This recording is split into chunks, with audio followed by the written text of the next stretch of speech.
Yeah, it's only 20 minutes. Yeah, it's not that long, but we are starting a bit late, so I'm going to see if Ah, it's fair Yeah, enough, fair enough. if it's true. any good.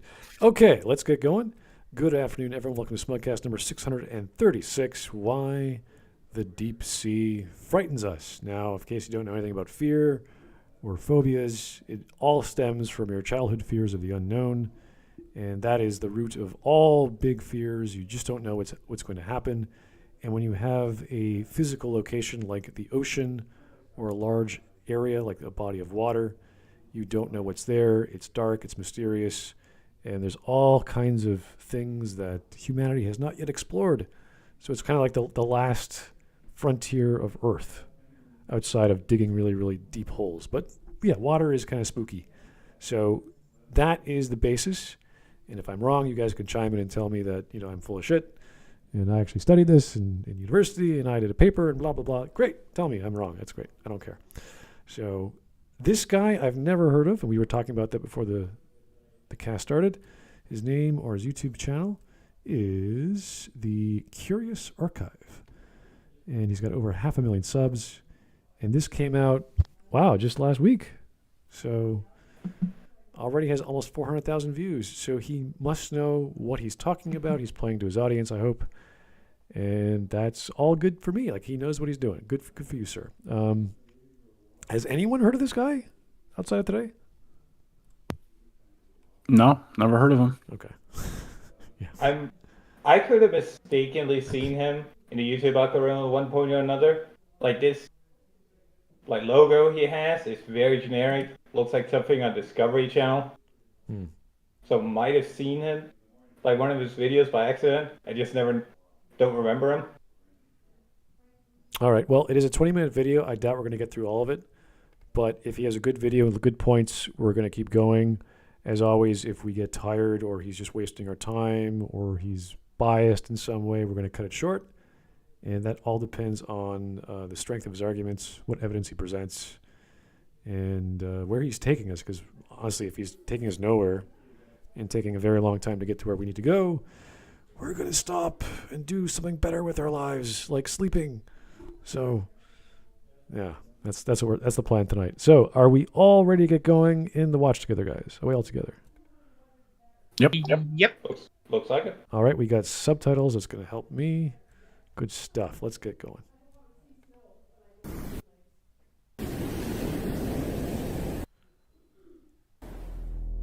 The term Thalassophobia means an intense fear of deep water.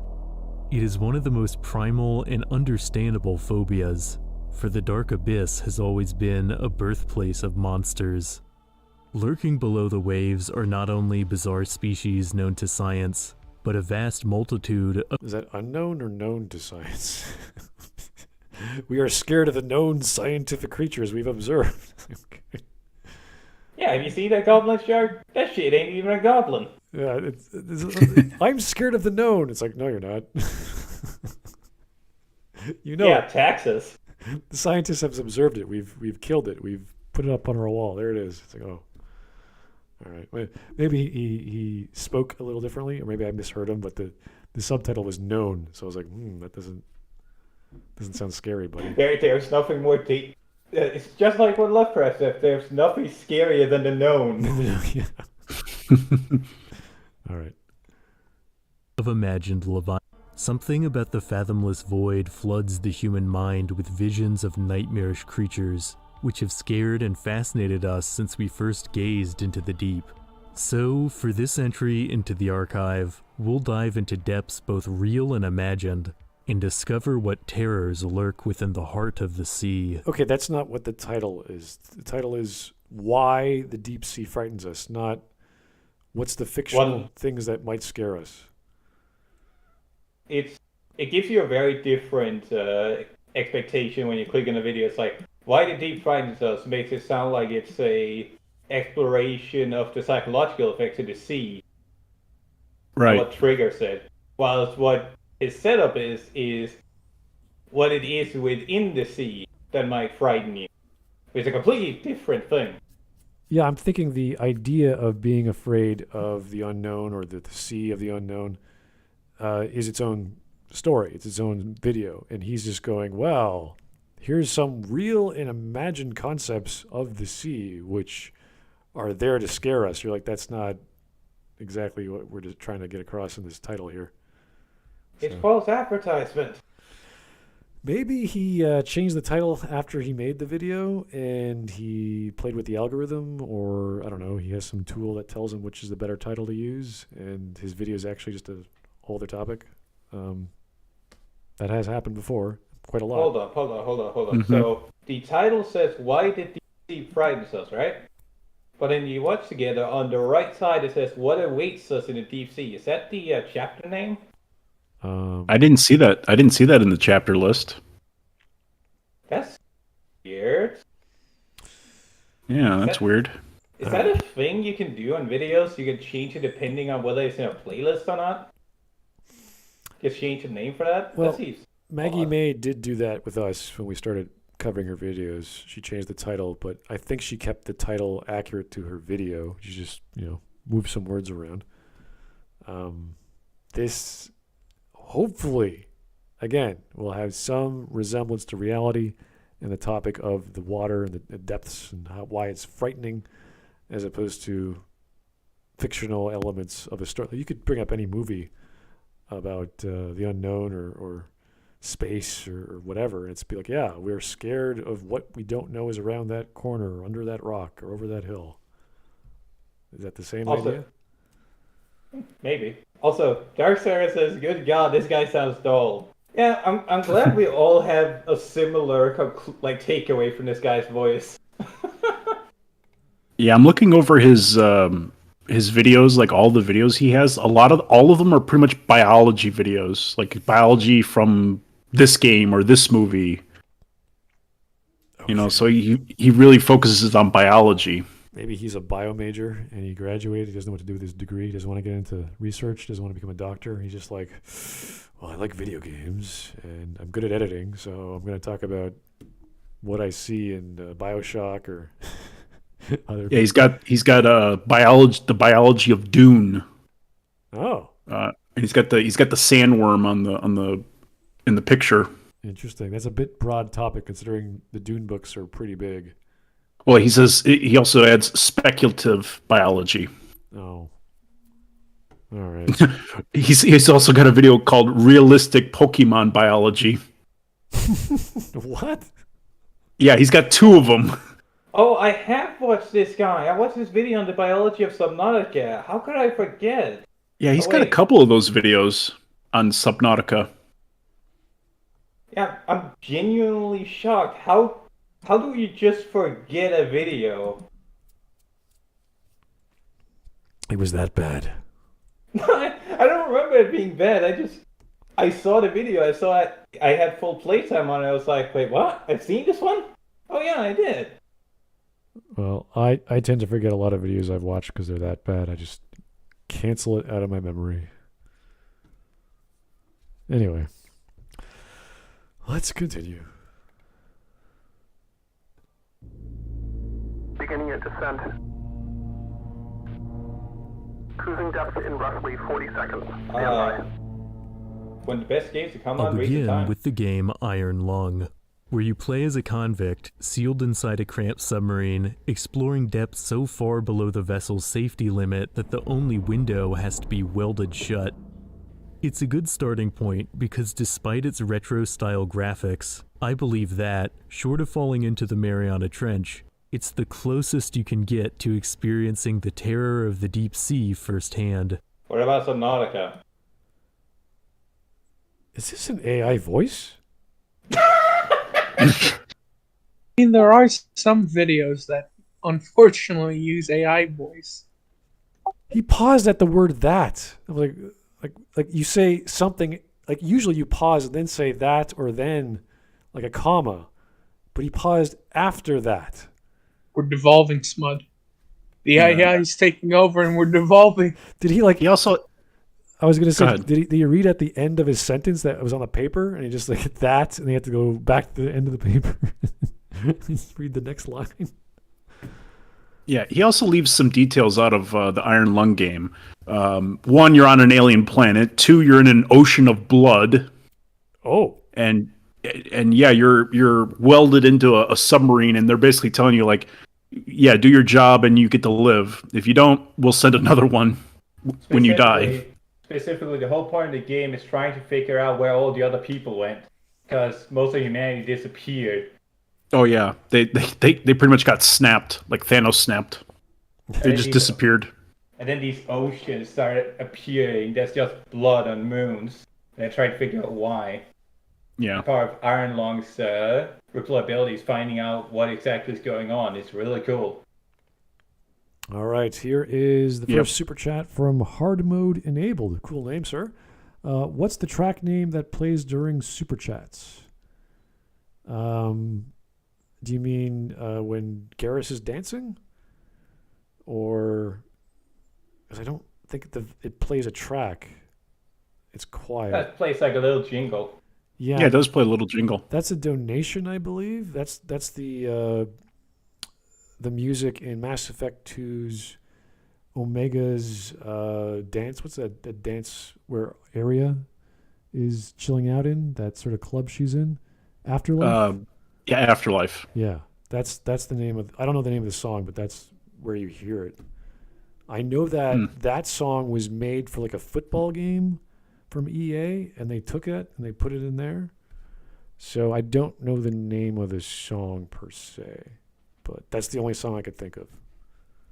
Anyway. Place in the wake of an event called which every known star and habitable planet just vanished, leaving behind only those who were on space stations. And one remaining moon is now covered in what seems to be an ocean of blood, and it's this ocean you're diving beneath. Very relaxing. No, the game makes it clear that there are several of these. It's another moon, sir. Get your lore right. Very relaxing stuff. With the window welded shut, your only way of navigating is using a primitive radar system that pings when you're near a wall. But soon, you start to get pings even when you're in open water.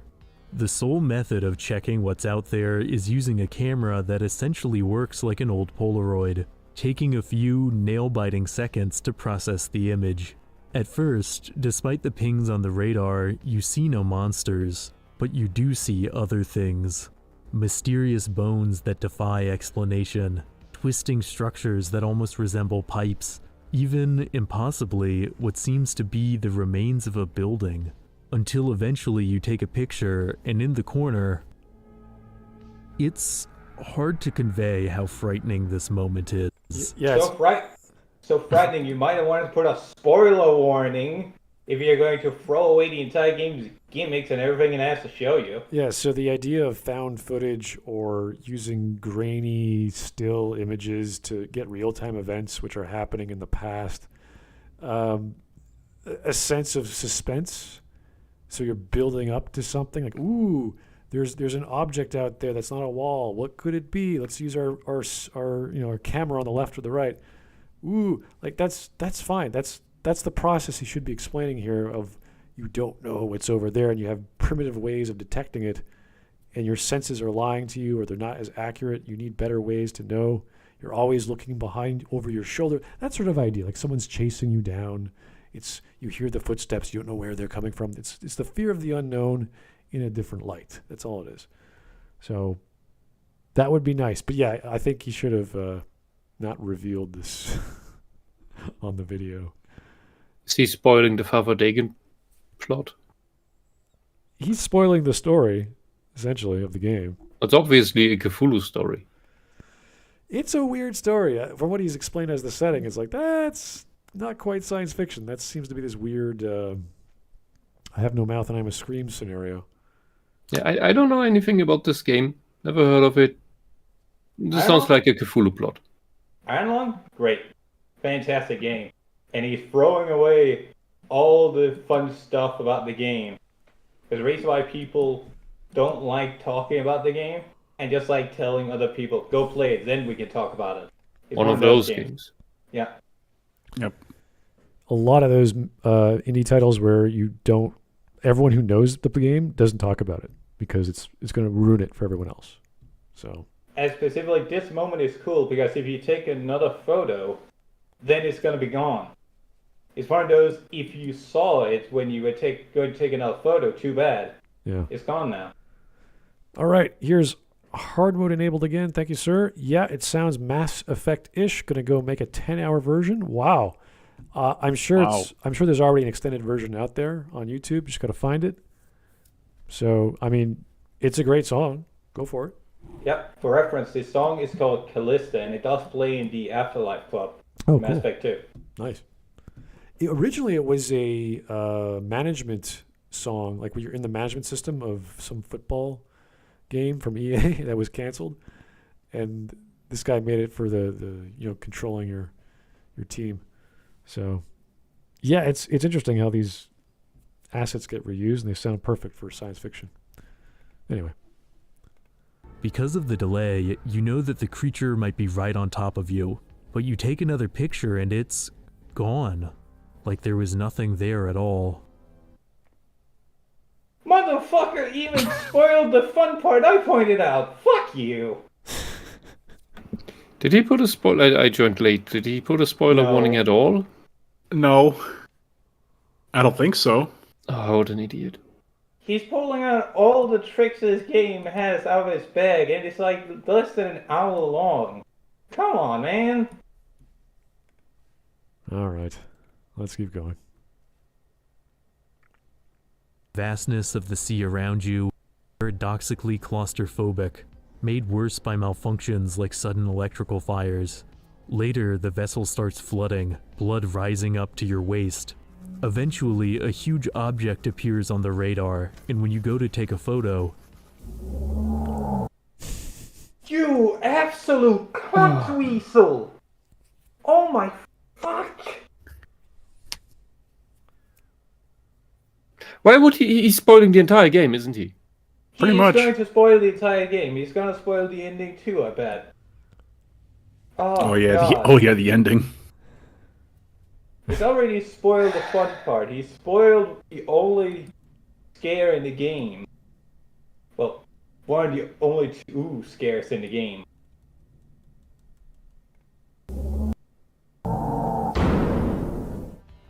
I hit my limit, which is a testament to how expertly Iron Lung uses its minimalist mechanics to simulate the terror of the crushing depths. While its ocean of blood is of course fictional, the dread it conjures seems drawn from real encounters with the deep sea. So, he didn't even finish the game. He would have spoiled it had he finished the game. Okay, great to know. Pretty sure, yeah. He was so scared he had to stop playing. It's like, really? It's a video game, sir. It's not a... That's like 5 minutes from the ending too. Oh God. Sorry, I mean, I'm very good he offended by this. didn't. Good he didn't, because, yes, he's the type who would. Sorry, Yeah. I'm very offended by this because No I restraint. love Iron Lung. So having a guy like this just spoil it for hundreds of thousands of people that may have never even heard of the game. Just have him go, oh, I didn't finish yet. Yeah, it's a strange thing to just show off why a game is special, which happens to be why you play the game in the first place, that everyone knows you're not supposed to reveal. And this is what you say to friends, oh, you got to play Iron Lung. Why? Well, I'm not going to tell you why. You have to play it to know what I mean. It's like that's the kind of conversation you would have with your gamer friends. Say, well, you haven't experienced this yet. Try it out. And he's just like, within a span of about 30 seconds, he has ruined it for everyone. It's like when I recommend Planescape Torment or Vampire Bloodlines. Yeah, you don't say why it's great. You say it's amazing story, amazing characters. Just play it. Just check it out. You have, I guarantee. Like this is what I was talking to about Vampire the Masquerade. It's like, you shouldn't play this character first. It'll spoil things as you go. Try this one. Try that one. And then the second playthrough, go ahead and play as Malkavian. Like that's the mentality. I made the mistake of playing Malkavian first, and I didn't get shit out of that gameplay experience till I played one of the other games or other characters. Played through the game, then replayed as Malkavian, and then I was like, oh shit, I get it. Yeah, And it's such a great You're revelation. you're just not autistic enough. If Yeah. you're autistic enough, play Malkavian first because you will get it. Okay. Oh, yeah, if you know the Wisp- lore, It's a good. you're I think gonna it's a get good autism test. Wisp. Guys, no. Play Malkavian first, and that will improve your autism. Like, thank you. it. No, it's like a vibe chip for autism. I still remember that clip Gaius made. Oh god. All right. Were you raged about that, Smud? Well, yeah, we were. I was talking to. That was so funny. I think it was Sidar. Jeez. Yeah. And I was like, Sidar, stop playing or stop talking. Get off the stream. Go download the game and go play it. Yeah. And I actually sat through Bears and he downloaded the game and we were playing. I think it was Bruja. It was his first run through. And he was just punching everyone. He was just like, Bear, stop punching. He's like, no, I'm a Bruja. I'm supposed to no, you're not. It's role playing, Smud. It's like, no. Oh, I missed that. That's great. amazing. Yeah, well. And he's not wrong. Yeah, I'm like, but he keeps getting caught and the game's over. I was like, dude, what are you stop it. Anyway, here's God004. Thank you, sir. For me, the prospect of being at the bottom of the ocean is far more terrifying than being alone in deep space. They're very similar. They're both freezing. They're both dark and alone and quiet and terrifying. Yeah, it's the same idea. Well, the deep ocean is a bit more terrifying in the prospect of there are things out there. Yeah. Where with space, it's like the unknown, completely unknown. You don't know if there's anything out there in deep space if you're just on your own outside of a space station. Well, you could bump into a random black hole that you didn't see. The probability is Galaxy's full of those fucking things. There's a 99% possibility there's nothing. Like there's absolutely nothing. With the water, yes, there's probably something you don't know that could come around and bump you on the hand or something. So kind of think I don't know why, but the high pressure is more terrifying to me than the vacuum of space. It's interesting because your body's going to implode one way or the other, whether it's air pressure, water pressure, or lack of oxygen. It's not going to implode in the. Look. If you get ejected into space, it's not that bad. It's just zero atmosphere. It's okay. You're going to freeze up and that's shit, okay? Yeah. Crap, suffocation, it's crap. But the depths, they're just crushing you. And if you get up too fast, if you rise out of the depths too fast, you get decompression and explode like a blowfish. That doesn't happen in space. I think space is much, much nicer. Okay. Fair enough. Let's keep going. Experiences with the ocean of sea monsters, likely inspired by fleeting encounters with abyssal marine life, have existed since our first days of seafaring. But for much of history, many regarded the idea of life surviving in the deep as superstition. In the 19th century, the popular abyssus theory proposed by naturalist Edward Forbes held that no species could exist deeper than 300 meters, or 1,000 feet below the ocean surface. While later studies would contradict this idea, it wasn't until 1930 that someone attempted to dive below such depths to see for themselves. Naturalist William Beebe alongside Otis Barton plunged further into the abyss than any human had before, in a metal tank called the bathysphere, and what they saw changed science forever. Fish that flashed with bioluminescent color, see-through predators of the deep, surreal invertebrates that glided on fantastical fins. One can only imagine what it was like for someone in the early 20th century to see the alien sights of the deep for the first time, especially when you consider that the men were observing the abyss in a heavily altered state of mind, as both were battered and concussed from a bumpy voyage down. Perhaps it's no surprise, then, that not all the fish they claim to have seen have been identified. Beebe stated he saw a bizarre creature named the five-lined constellation fish, and while no such species has ever been spotted again, the description bears a striking resemblance to a deep-sea comb jelly. which BB might have interpreted as a fish, unable to comprehend its true form. Even more incredibly, BB claimed that 2 giant dragonfish larger than the sub itself swam by, which have also never been documented since. It's possible that once again, BB saw another deep-sea species and misidentified it, or it's possible that these giants have simply eluded detection.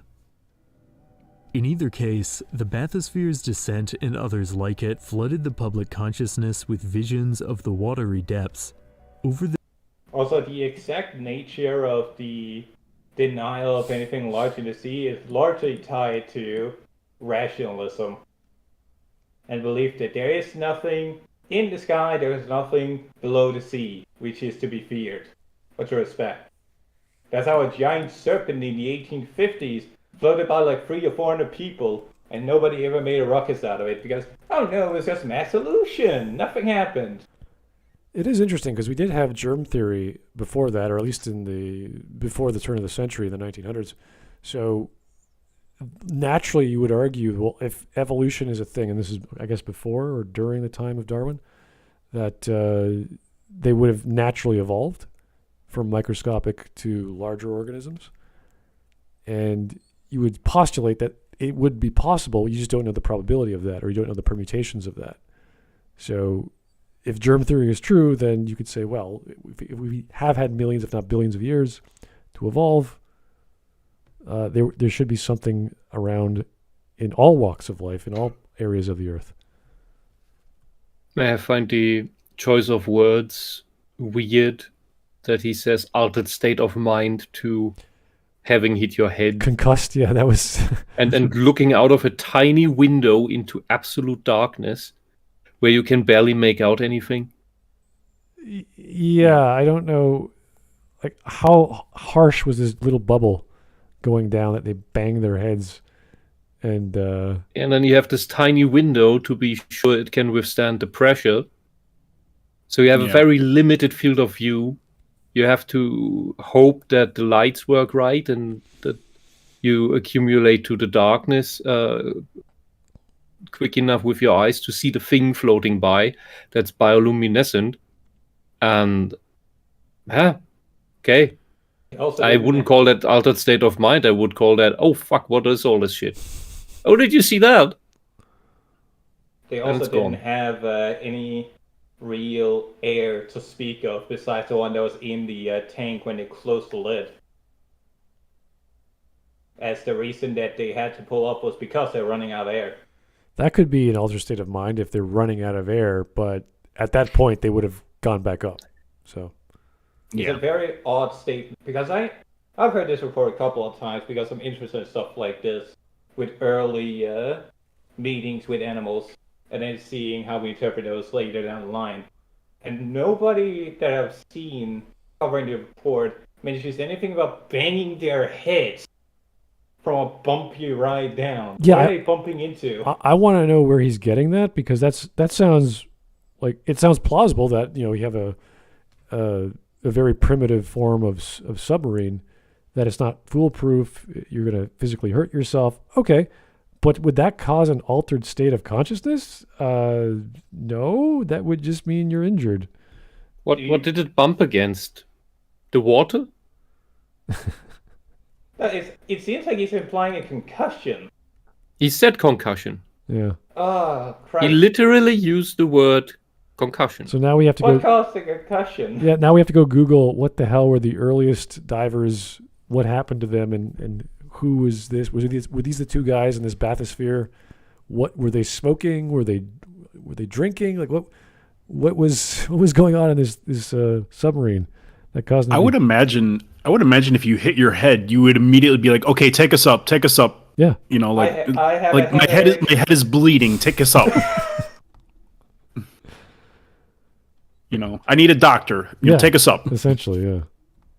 Especially in the 30s too, Yeah. And when the tech is that simple, it doesn't really cost you much to just do it later again. Yeah, exactly. All right.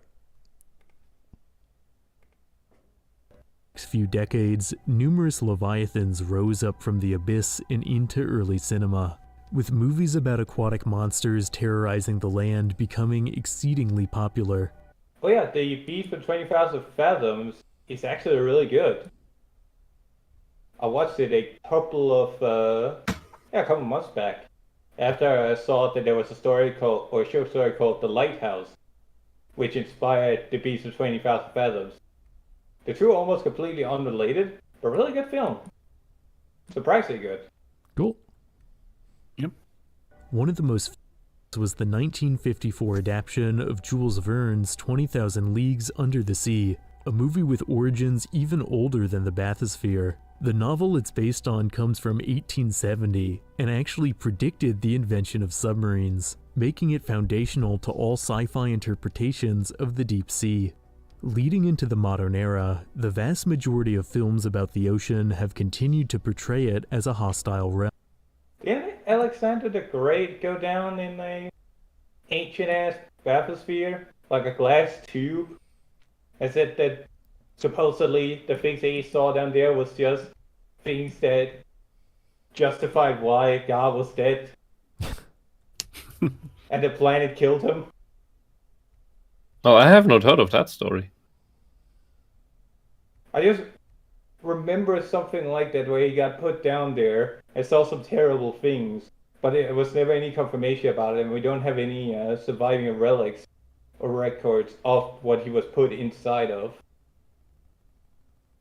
But it seems incorrect to give the honor of predicting submarines to a sci-fi novel from the 1800s.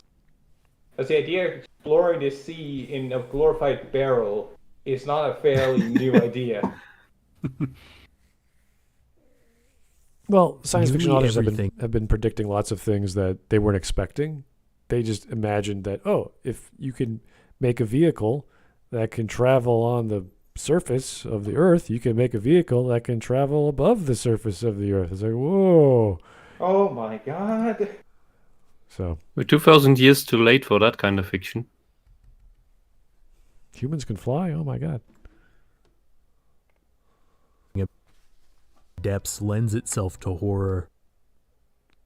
Visibility to the bizarre creatures that swim in the gloom. The deep sea can be so alien, some works of sci-fi have imagined it as home to literal aliens. In James Cameron's The Abyss, humans make first contact with a group of advanced aquatic extraterrestrials who settled in Earth's oceans long ago. The film seems to take inspiration from In the Abyss by early sci-fi novelist H.G. Wells, in which an explorer discovers a similar hidden society of intelligent, undersea beings. Perhaps it should come as no surprise the ocean is portrayed as a hideaway for extraterrestrials, as many real deep-sea species seem like they'd be right at home on another planet. Take, for example, the barrel-eye fish, an animal with translucent skin that allows it to look upwards through its head to spot prey. Or the vampire squid, a cephalopod whose underside is covered with fearsome-looking spikes to ward off predators. The life forms of the depths can be so unsettling, it's understandable that most media interprets it as a terrifying realm. It is a terrifying realm. It's not an interpretation. Oh, Abzû. That's a interesting thing, because Abzû isn't really about deep sea. It's more like shallow sea. Here's The most this terrifying thing. yeah. Oh, God. Here's this giant snake creature that here's this giant tentacle monster with spikes. I was like, yeah, that's pretty terrifying. Yeah, the vampire squid, that looks terrifying. It's like, how come nobody's made a movie about that thing? It is a 2 meter wide, big, round, reddish thing that's mostly a mouth with too many teeth and a tiny lantern in front with which it lures prey. Oh, yeah. Well, that's funny. Have you ever seen how big a lanternfish actually is? Well, those Yeah, teeth they're are pretty terrifying. So These things are Oh, yeah. these things are huge, and when I saw the size of these things the first time, because I thought they were just tiny. No, these are giant things, and I thought that thing looks like a beholder from Dungeons and Dragons, just a little bit different. If you imagine the Just need to imagine the big single eye, and it's just that I big would- round thing that with too many teeth. I would say the permutations of the ocean and what we don't know about them are the stuff that make truth stranger than fiction. When you like just right now, the past 2 minutes, I'm like, wow, those things are terrifying. Then you got stuff Yeah. like the frilled shark, which most people still don't believe is actually real. Is that technically a shark that's like 180 million years old with backwards facing teeth? Okay, if I saw that coming at me in the darkness, yeah, that would scare the shit out of me. Yeah, that thing's not going to let go. It can't. Yeah. If it wanted to. My God. Understanding of this led to fearful artistic reactions. Abzû is a soothing video game that makes a stirring case for the beauty of the undersea realm. Following the voyage of a diver through stunning marine environments, the gameplay involves no combat or survival mechanics. Instead, you spend your time drifting through shoals of simulated fish, taking the flipper of a porpoise and leaping over the waves, or diving with giants of the deep. Abzû invites you into the beating heart of the ocean. Also, one point about Abzû that I mentioned earlier is that most of the game doesn't drag you further below than your average scuba diver or hobby diver. And most of the animals you see aren't really deep sea creatures. Like the most hostile creature you run into is a shark. Not a great white or anything, just a shark. Is Abzû a horror game or is it just like this art piece? It's an adventure game. Yeah, I'm curious why you brought that up because we're supposed to be talking about horror and fear and phobias. And it's like, oh, here's this beautiful game about fish, and you're like, oh, okay. Yeah, that has no combat whatsoever. So there's no sense of dread or dying or death. You're like, is this supposed to scare me? Yeah, recreational. I'm questioning, like, why does this character not have an oxygen tank? Huh. All right, here's hard mode enabled. Thank you, sir. The deep sea is pretty sci-fi. I mean, anglerfish evolved to have a lamp in front of their face. It sucks to be one. Half your body is a head. Isn't that where the female eats the male and the male is... No. The male fuses like a little testicle to the side of the female. Yeah. Okay, something like that. And it's It like dissolves, and all that's 1/100th. left is the testicle sticking out of the female. Oh. Yeah, it's like 1/100th the size of the female. It's ugh. It's peak Lovely. simping. Peak simping, stapling your testicles to your thing there. While you dissolve yourself. Oh, Christ, I didn't... That far? Yeah. Mike, the male attaches at some random spot on the female surface and then melts into it until it's gone and nothing but the testicles are left. And the female can then control release of that. Basically an organ donation. To exterminate her eggs. Mm-hmm. Jesus Christ. That's Yeah. terrifying. That's... And now let's go talk about That a shit evolved on beautiful- our planet. Something's Yeah. really wrong here. And here's a beautiful game about Abzû that covers some of the most popular fish in like sub-100-meter deep sea. Yeah, the stuff you would Where see on every like moment a thrums with the travel rhythm of life. brochure. At the same time, it is a game that politely asks you to let your mind wander, to let go of your fears and meditate on the calm vistas around you. Doesn't really it us? ask you to stop because it never gives you a reason to fear. As I said, the most dangerous thing is a shark, and as far as I've found, there's no real opportunity for it to hurt you. Yeah, this is if like you're just going forward. this is like making a video about the horrors and dangers of the jungle, and then saying, "Well, here in Donkey Kong Racing, you play the role of a monkey in a go kart, and it's like it's so much fun." You're like, "Oh, what? Why did you talk about this, sir? What's the point?" Here's the terrors of the open plains where you can't hide. Showcase in Teletubbies. Teletubbies But even are the terrifying. cheeriest, most brightly lit renderings of the ocean, There are often moments where the dread of the vast abyss creeps in. No? One major example of this appears in Beyond Blue, an underwater exploration game where you catalog different species of marine life. Okay, so I guess we're just moving on. Yeah, no, the game is totally fine, happy, and beautiful and colorful. By the way, here's this other game. Here's this other game that's exactly the same. Pokemon Snap. All right, let's go. Thank you. But with fish. I wondered whether I should make that joke. Damn. It's Pokemon Snap. That's what it is. Yeah.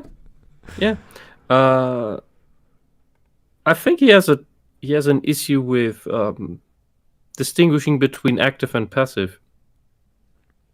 When he says the game asks you to ponder, I don't think it does. It never does. There's literally no It's dialogue in the game. It's just there.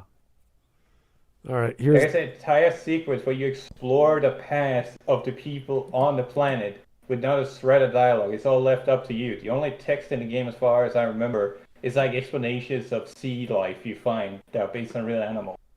And then similar to the bumpy ride down with concussions and altered states of mind, I think we're dealing with a case of headcanon here.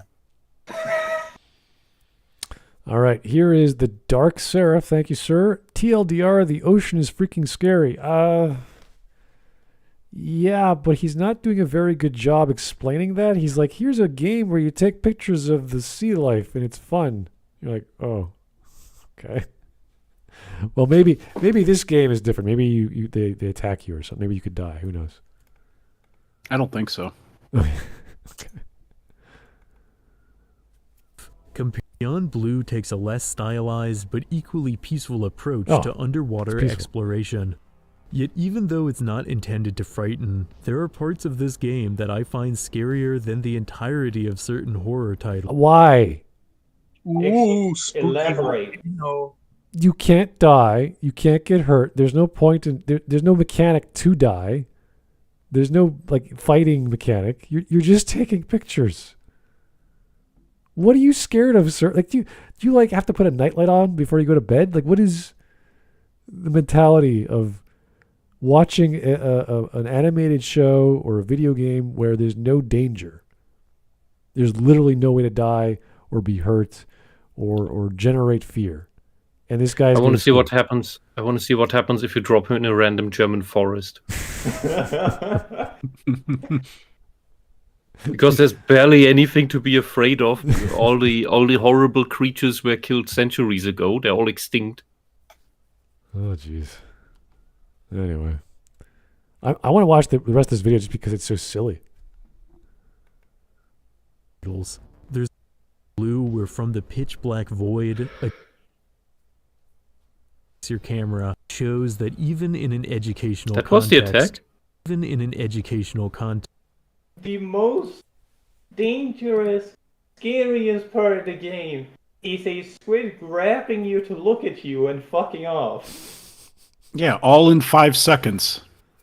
It's like, I would love to see this guy's reaction if a shark passed him, as he's in a submarine and fucking off, and he'd probably go back up to the surface and be like, oh, the shark, it's trying to take my life. Mm-hmm. Yeah. Right. You know what I find scary about the sea? Sea urchins. Well, I'm sure this guy would say Echo the Dolphin is terrifying because you can die. Oh, wow. Do you ever step on a sea urchin? Aren't they Nope. still the poisonous ones? Depends. I was lucky to not step on it, but the when we were on vacation, there was another German family there, and the grandpa was playing throw with me in the sea, and he stepped on a sea urchin and described the pain, and it was pretty intense. I just remembered that game that came out when the Dreamcast went live. It was Seaman. And it's that face of a human, but a body of a fish. And it was basically just a talking simulator or whatever the hell that you had to do.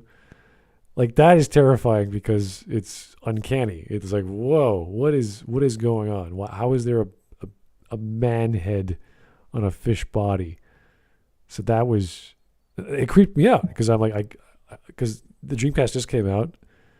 It's supposedly the next step from Sega, and they produced this bizarre title, and you don't know exactly what it is.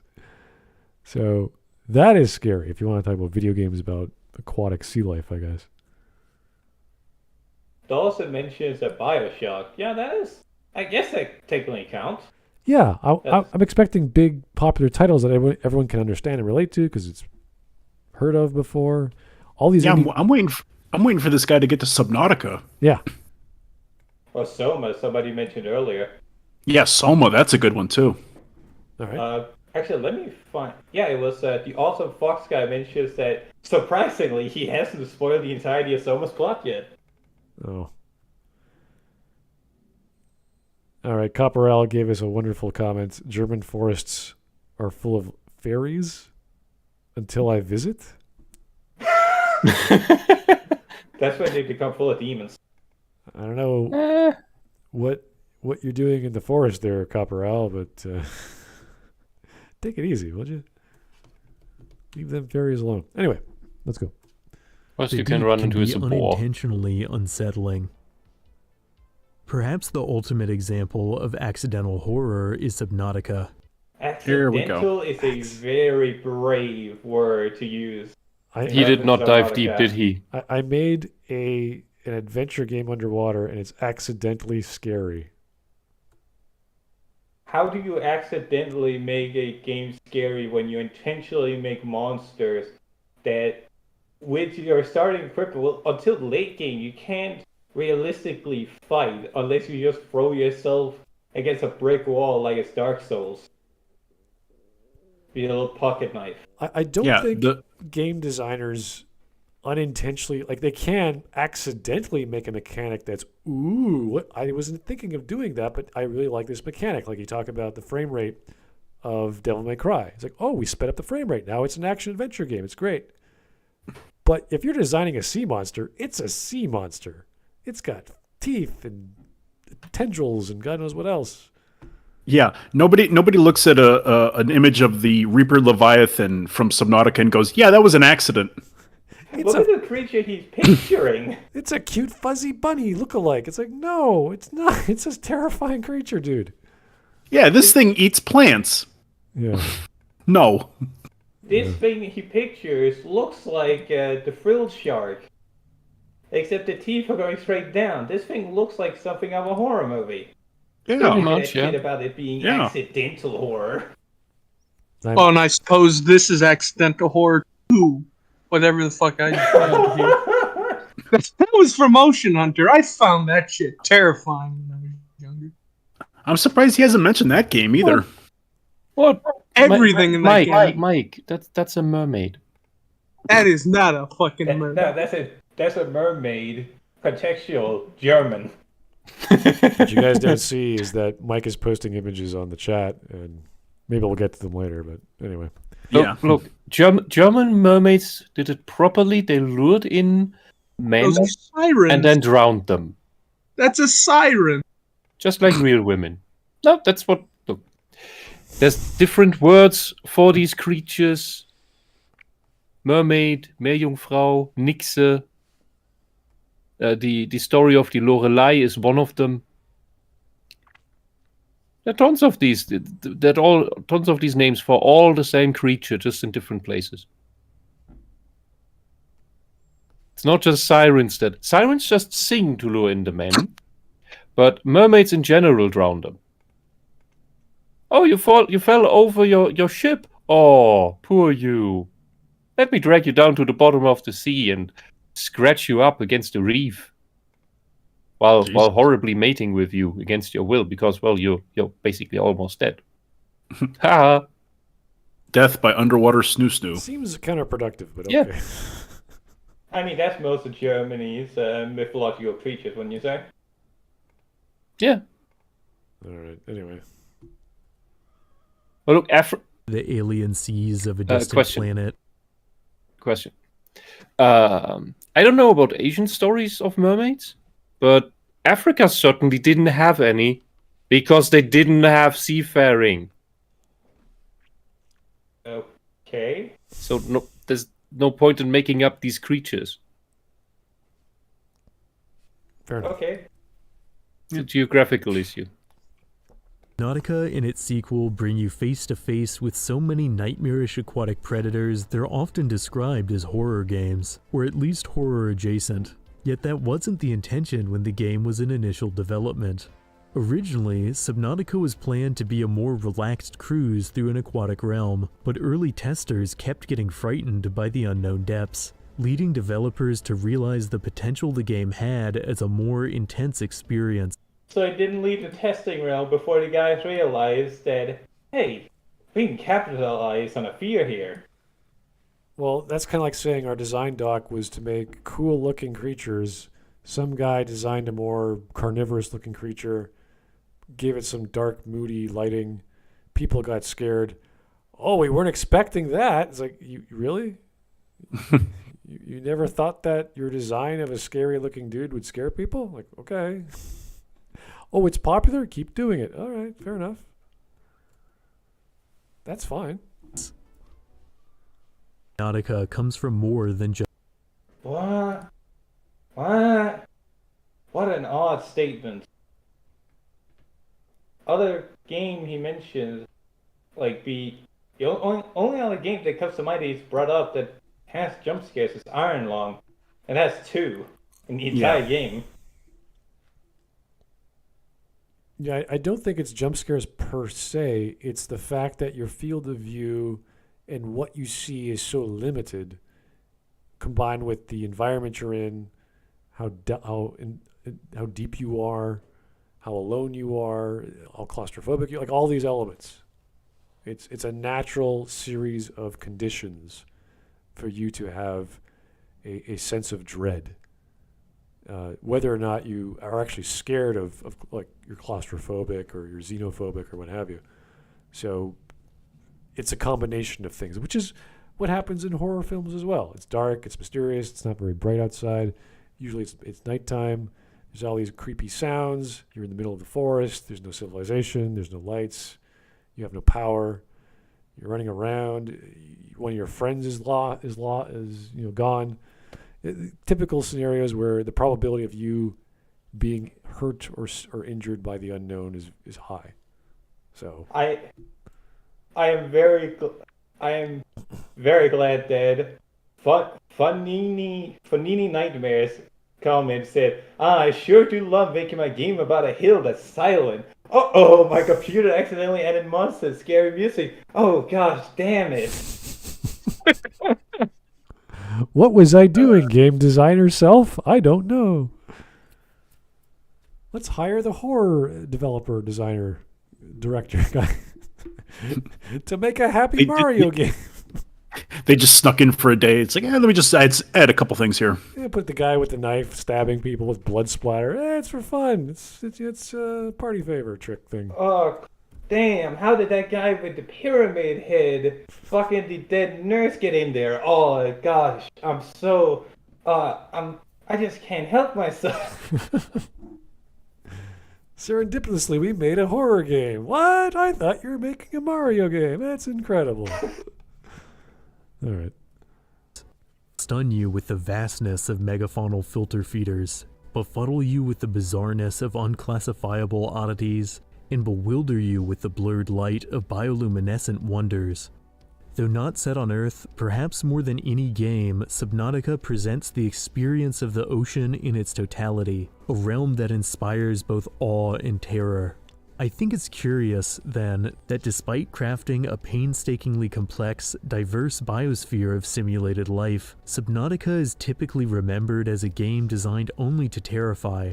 In today's market, Subnautica doesn't seem like it should be able to frighten audiences. There is no killer chasing you, no axe-wielding maniac just This guy around the does not corner. understand Threats- horror. It's a very odd line of thinking. Most people got to Subnautica specifically because they knew that it's the spooky water game. The game's only... Like, the game is has nice areas, don't get me wrong, but like 70% of the areas in the game has something that wants you dead. Even the starting area has like fish-eating sharks. They'll steal items you need to scan for buildings. Yeah, and they'll occasionally take a bite out of you. Yeah, which can kill you, and there are fish that will kamikaze float towards you and explode. Yeah. Remember a fish that can kill you by farting. Yep. I remember the game PT, that canceled Hideo Kojima game. I don't remember there being any mechanics for fighting or combat.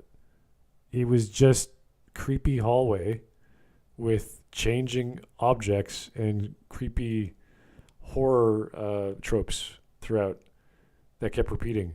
It was just a hallway. That was it. It was terrifying. It was scary as hell. So it doesn't have to have combat, but if the tropes are there, they're going to do what tropes do. It's what they're designed to be. So no, you don't necessarily need to die or have a killing the combat mechanic or have the idea of, let's say, Silent Hill or Resident Evil, where you have a gun, but the gun is so ineffective compared to this zombie that's coming after you, and it just doesn't stop. Like that's terrifying because you're trying to run away, you're trying to stop the horror coming at you, but you just can't.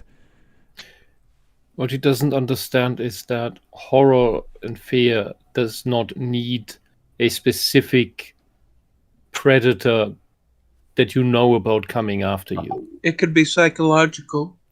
It is simply the unknown wilds. You don't know what predators there are. There could be. And you don't know how to defend yourself against any of it. You're on your own. You're alone. There's no one to help you. Yeah, you don't know this place. This is like going to not the museum. What's the water park with all the SeaWorld? SeaWorld? Basically a SeaWorld. Like you have all the windows where the fish are swimming by. This is like a kid turning around, and all of a sudden this big hammerhead shark just comes right up to the glass, and then he turns his head. He goes, he's not scared that the shark is going to get him. He's scared because it surprised him, and it's this big creature that wasn't there a second ago. So, we don't expect the glass to break, God forbid, but it's just whoa, we weren't expecting this alien creature, which I saw from far away, is now in front of my face. So, that's the entire AI of the Leviathan, is that when it's quiet, it's because it's right behind you. Right. So here's... I was going to say Gau's super chat here, God004. He said, no killer chasing you when it has tons of sea monsters that try to eat you, and players expect monsters to come after you when you leave the sub. Is there a mechanic to die? I don't know. In Subnautica. There is. Yeah, there is. Okay, there you go. You drop everything that isn't in your main inventory, too. Yep. In the early builds, when you had the submarine in the game, in the early builds, the submarine was invincible. Like, it couldn't be damaged in any way, so you pretty much felt safe inside of it. Even the Reaper Leviathan couldn't damage it. And then they were like, "Nah, we're gonna make it explode now, and it takes too much damage." So now you're like, "Oh shit! I could lose everything." Yeah, so your submarine might be destroyed, and then you're stuck 300 meters below the surface with a Reaper Leviathan on your ass. Well, that's part of game design, to have conflict, challenge, goals, and ways to navigate that literally underwater. So it would make sense to have a game, if you want to have combat or at least the concept of damage be present, as opposed to that, was it called Abzû game, where it's just all... Abzû. It was Abzû. Yeah, it's just one big art project, essentially, which is great. That's fine, but it's not much of a game. It's just an experience of flashy lights and navigation, whereas Subnautica... It's more of a relaxing experience. Oh, yeah, like a screensaver. It's really pretty. Well, I mean, you're underwater and you can't die, so it's just like, hey, I'm going to enjoy this, it's nice. And most storytelling involves conflict, so you're going to have something happen in Subnautica. The designers go, okay, let's have a sub. Okay, let's have the sub get damaged. Okay, let's have you run away from fish or whatever the case may be. that's pretty normal. So Also, I wonder how this guy. He seems like the kind of person that takes horror as the slasher flick, as like being the exclusive form of horror, right. whilst everything else is just accidental.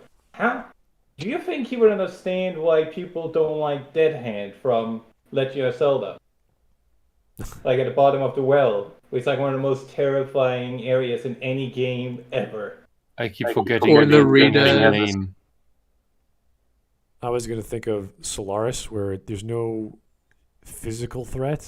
It could be, but it's just what the aliens are creating in your mind that you want to see, that you're scared, not necessarily scared of, but have negative memories of. Oh, I didn't see this in the N64 version because this is higher resolution here. It's probably the 3DS. I didn't see that the walls are made entirely of skulls. What? Which game is that? The Ocarina of Time. Ah. Yeah, if you look at the Dead Hand boss, if you look at Oh, background, yeah. you can see all I can the see it now. walls are made of skulls. Yeah, I can see it now. Pretty cool. Even the ground is Yeah. made of skulls. Nice. As said, this was not accidental. It's not accidental horror. This is an entire horror section. Yeah, the Legend of Zelda world is horribly dark. But not just in Ocarina of Time. It's just that it's more explicit. Yeah, Majora's Mask is also pretty on the nose. But that as just goes off the deep end. Well, we could even look at the whole concept of space and the unknown with the Metroid games. It's always been, outside of the action-adventure elements, it's always been a design element to be horror. Whether you're running away from an invincible foe, and that's even in the first game, rather the explosion you're running away from in the first game, to Metroid Dread, where there is literally an invincible foe you have to run away from. So these elements, these tropes, they're all there, and they're designed specifically for that purpose. So I don't get this supposed impromptu serendipitous the game is now a horror game. It's like, what? You made a game about space. You made a game about the sea. What do It's just all it is the fear of the unknown, of uncharted territory.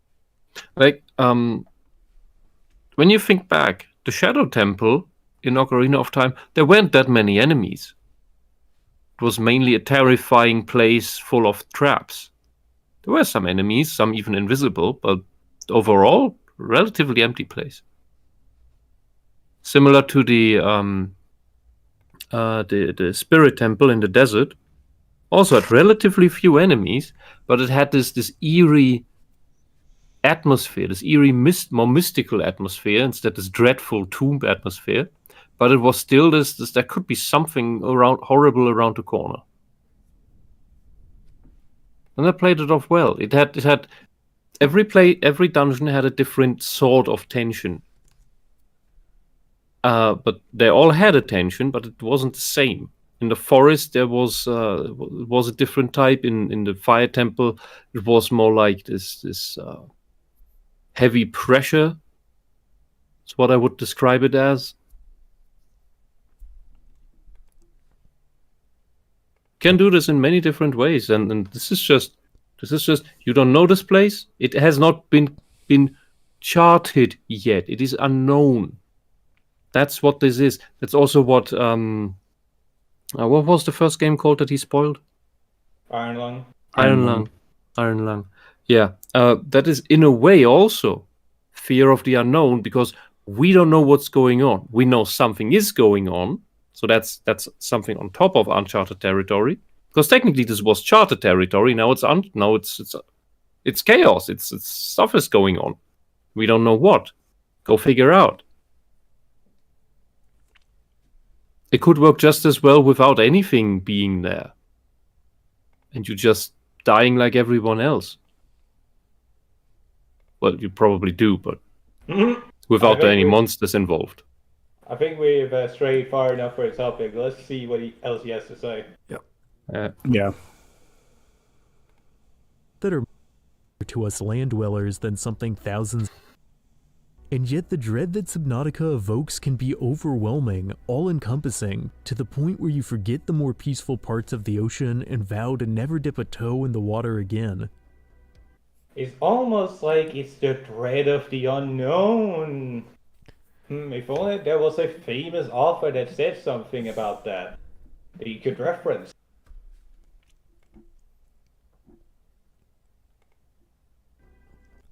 When the ocean isn't presented as something frightening, the vast majority of human uneasiness towards the immeasurable deep. In regions where the light dims and visibility drops off, our rational mind fades out and our animal mind checks in and gets to work frightening us, conjuring images of immense leviathans twisting just out of sight. Of course, it doesn't help that there are leviathans in the depths. Abyssal gigantism is the scientific term for the tendency of deep-sea dwelling animals to grow far larger than their shallow water relatives. While there are some proposed explanations for this phenomenon, the inaccessibility of abyssal habitats means that there's still much we don't know about the giants of our own ocean. Well, it's quite simple, actually. There are a couple of explanations. One of those being how fast you consume food. The larger you are, the more effective you usually are at consuming food and using all of it for your energy. While small animals usually misuse what food they consume. It also helps that they're fighting against gravity and air pressure so that they have freedom of movement, and consumption and replication happens rather quickly. So this is like a giant petri dish that's been brewing for tens of thousands, hundreds of thousands, millions of years, who knows how long. So, thank you for bringing it up, because there are animals that are almost 80% air down there, where the reason they look so fucked up when we pull them up is because they combust when they reach a certain depth, as Whisp brought up with depressurization. And what we're essentially dragging up is like 1/10 of what is actually part of the animal, because it exploded. The blowfish is dead. Yeah. There are no living pink blowfish. If you use that as a thing because you think it's cute as a character, you're basically always showing a zombie. Pretty much. And he's showing the giant squid, for example, which the Danes saw on the beach, and we thought, well, that can't be real.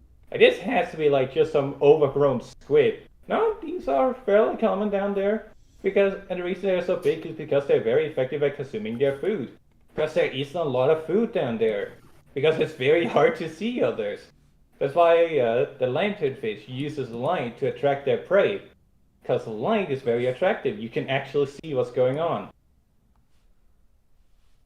all right, let's go. Also, don't forget that all the big sea creatures drift down there and get decomposed, eaten by bacteria, plankton, and, well, the larger fish. And that's where the cycle actually happens. Yep.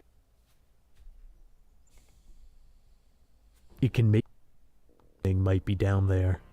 And a few years ago, an infamous Discovery Channel documentary took advantage of the ocean's potential to conceal monsters and suggested the long-extinct shark, the megalodon, still swam in the oceans.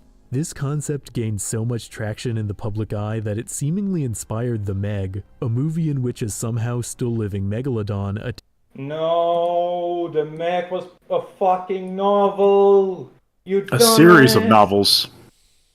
Yes. Written, I think they were written like in what, the 80s, the 90s? It's such an H&S, like, essentially sci-fi book. About... Yeah, I read the first sharks. one. Yeah, big sharks cut down in the sub-ocean, like which Subnautica also uses as a plot device. Well, no, it was in the Marianas Trench. Yeah, it's like down, deep below. Where there's like a cover essentially over them, so that they don't escape. Yeah, 1997 was the first book. Of all the things he could have covered, hell, there was an entire, on Shark Week, there was a shark they made up, whose entire thing is like it stays still. It's a shark that doesn't swim, and it's just a predator that waits for you to swim into it. which was all lies. Why would you not bring that one up? Why would you bring up the time where they lied about the Megalodon still being alive? Everyone knows Yeah. it's a fucking lie. Yeah, we would have seen it by now. I'm trying to The Megalodon, we would have seen it. I'm trying to think of like stories or movies that start off with a certain premise and then they end in a sort of like a horror, existential angst, whatever ending. Like it wasn't expected, but it makes natural sense. Like when you think of the film Sunshine, it starts off, oh, we got to go save the sun, we got to go save life, and it becomes this whole existential moment and sacrificial. And it's like, oh my God, this is, this big deal. Like movies or stories like that, where I think this is what he's trying to get at, where the linear element is you go from A to B to C. In a game, it's a little bit different because you're free roaming or whatever. And it's like, oh, it's exploration, it's fun, it's cool, it's colorful. Then you get deeper and deeper and darker and spookier. It naturally becomes scary. Like that is, if you're talking about a game that's been designed that way, it was forethought to be that way. Like you don't look at an alien creature and go, oh, that's nice, that's pretty, that's kind of cool. Oh wait, it has to eat. It's a living organism. It has to consume something. What's it gonna eat? It's gonna eat you. Why? Because you're meat and you're close by, and you're. Yeah, I didn't know how to phrase that before, to say that before.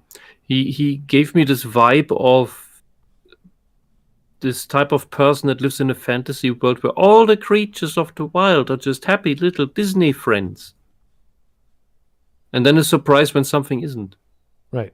And it's almost inevitable. There are films like that where you weren't expecting the ending to go a certain way, or the twist comes about, and all of a sudden it becomes a horror or an action or whatever.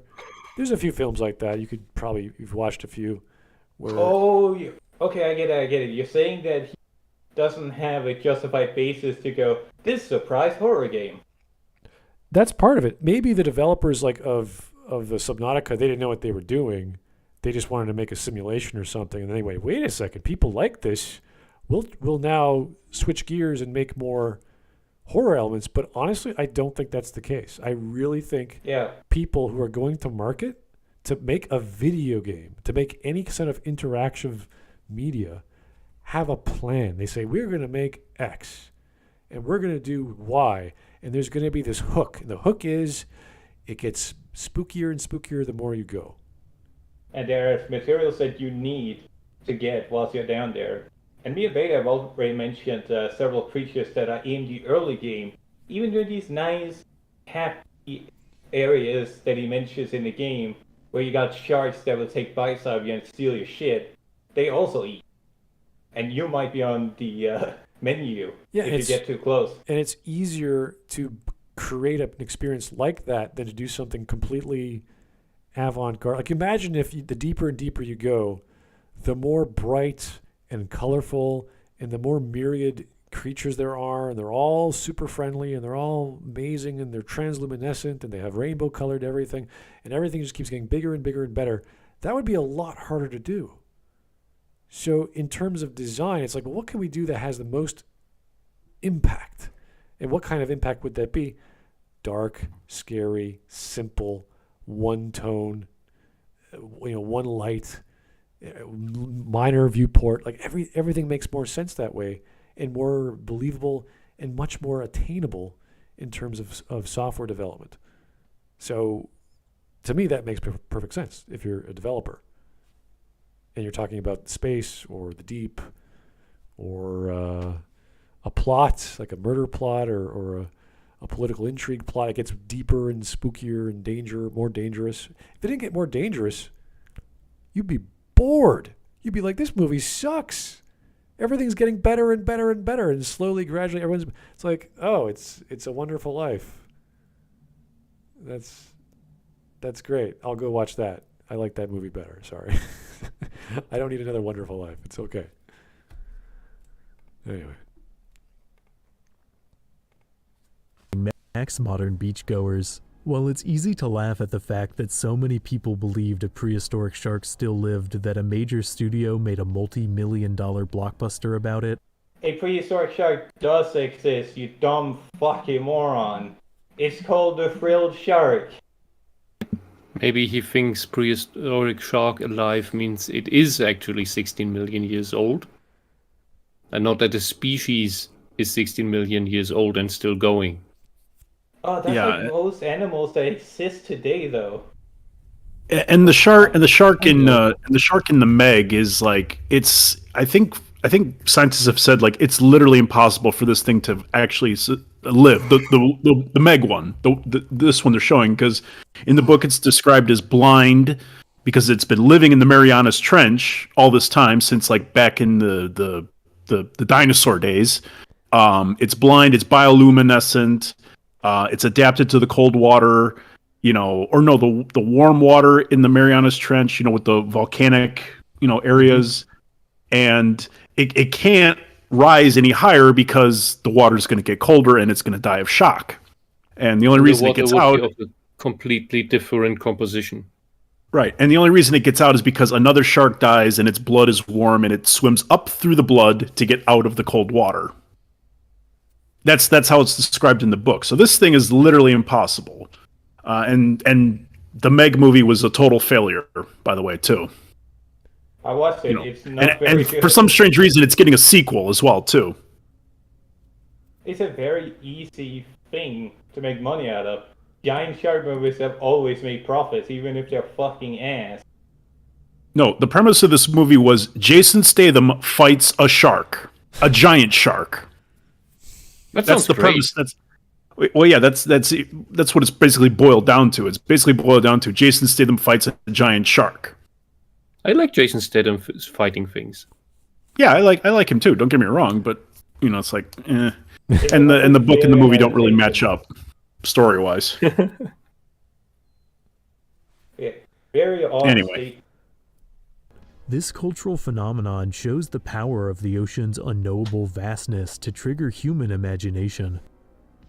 Yet many of us had our trust shattered years earlier, with the release of a mockumentary called Mermaids: The Body Found. This widely aired faux documentary sets out to convince you that mermaids are real hominids descended from aquatic apes, and for the time, it was pretty convincing, using fake cave paintings, manufactured artifacts, and even full CGI recreations to lend plausibility to the absurd concept.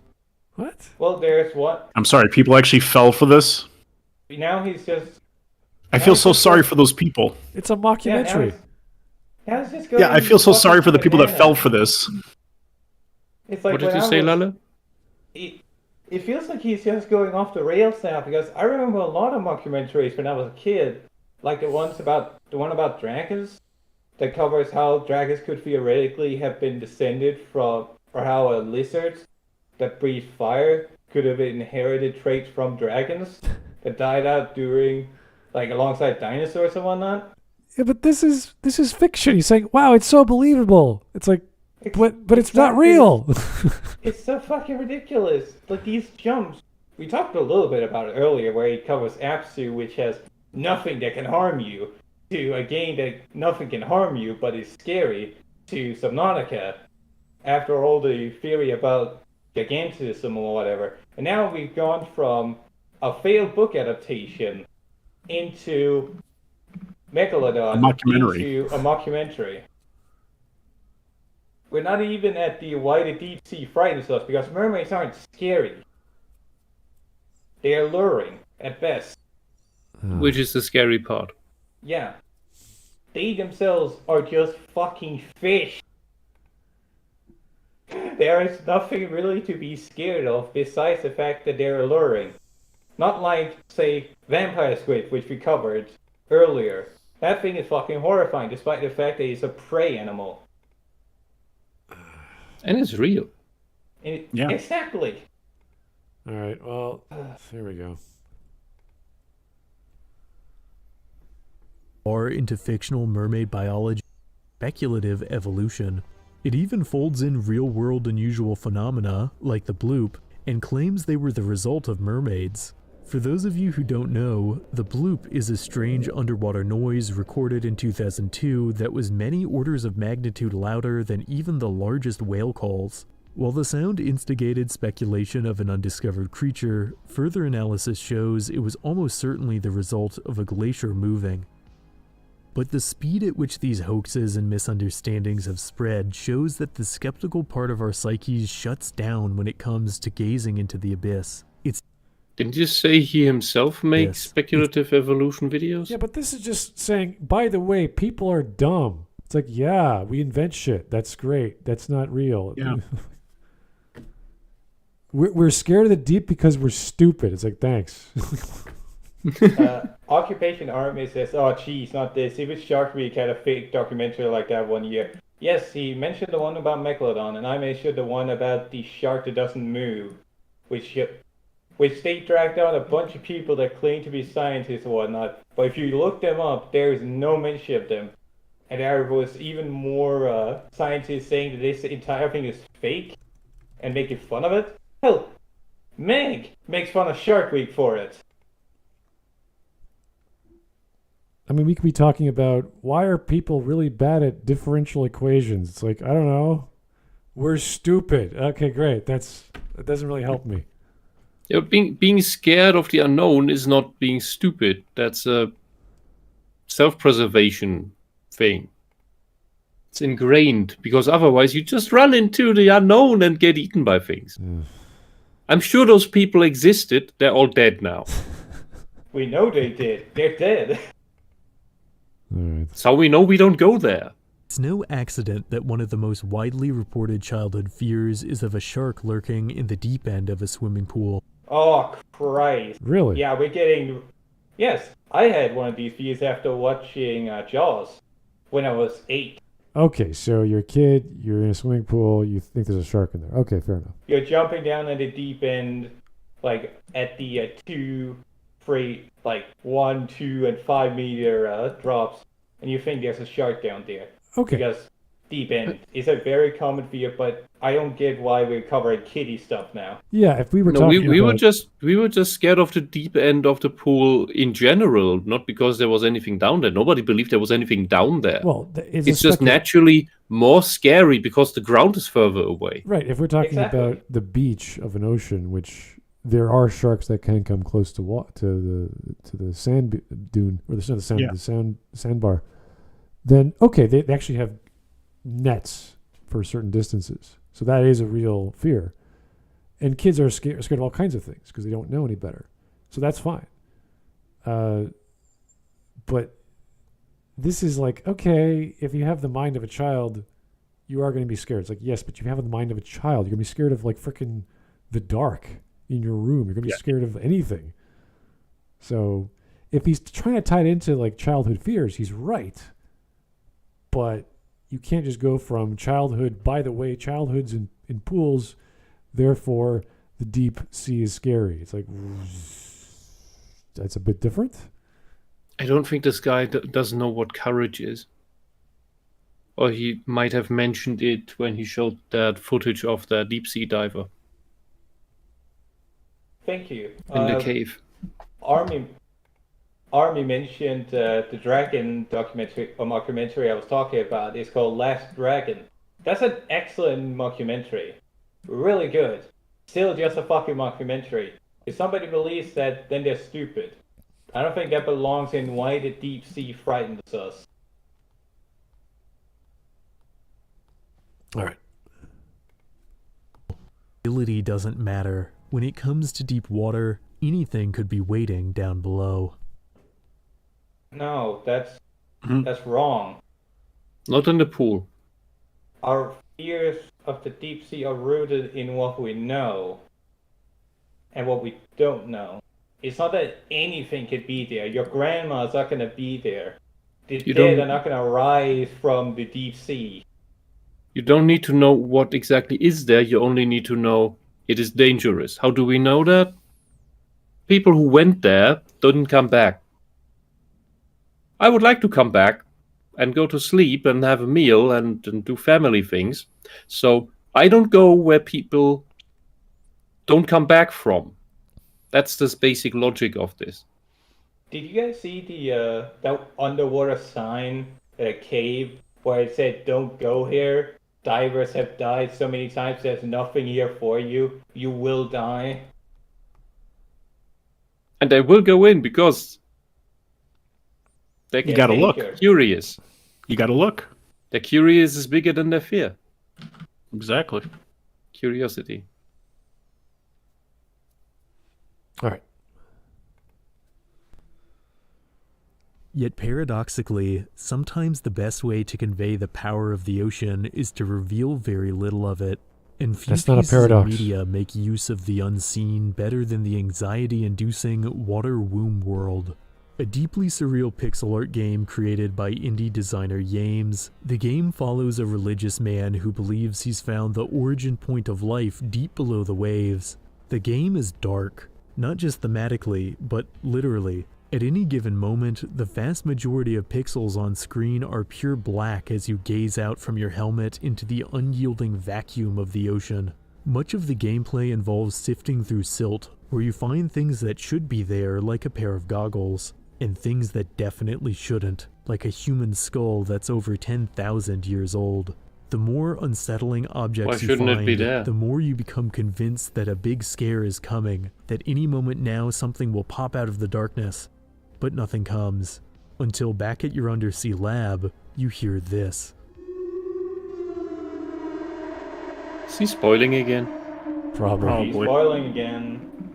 Returning to the abyss, you find the darkness is more all-encompassing than ever, and then, from the gloom, emerges this. The main character interprets the being as an angel, and continues to dig up increasingly disturbing artifacts, while their mind and body become increasingly diseased. And the ending comes not long after that, for Water Womb World is a short game, offering only a tiny glimpse of a far wider realm of nightmares, which only adds to how unsettling it is. And I hadn't heard of the game until just now, and you spoiled the entire fucking experience! Bro! It would be one thing if he said, okay, spoilers for this game. Yeah. You know, that would be fine. You know, I wouldn't care. But the fact that he's just like, oh, here's the ending. Here's what happens. Here's what happens here. It's like, dude, come on. Is he expecting people not to play indie games who like these topics? Because people who play indie games come from all walks of life. Yeah, go ahead. I want the developer of that game to watch this video and go, oh, thanks a lot, asshole. Yeah. Yeah. I don't think he is capable enough to advertise a game without spoiling it and explain the stop, because this adds nothing to the title of the video. I think he's not a gamer. This is the kind of attitude he's taking. He's just saying, by the way, this happens, it's very scary. And you're like, dude, you're spoiling the entire experience of why this game was made.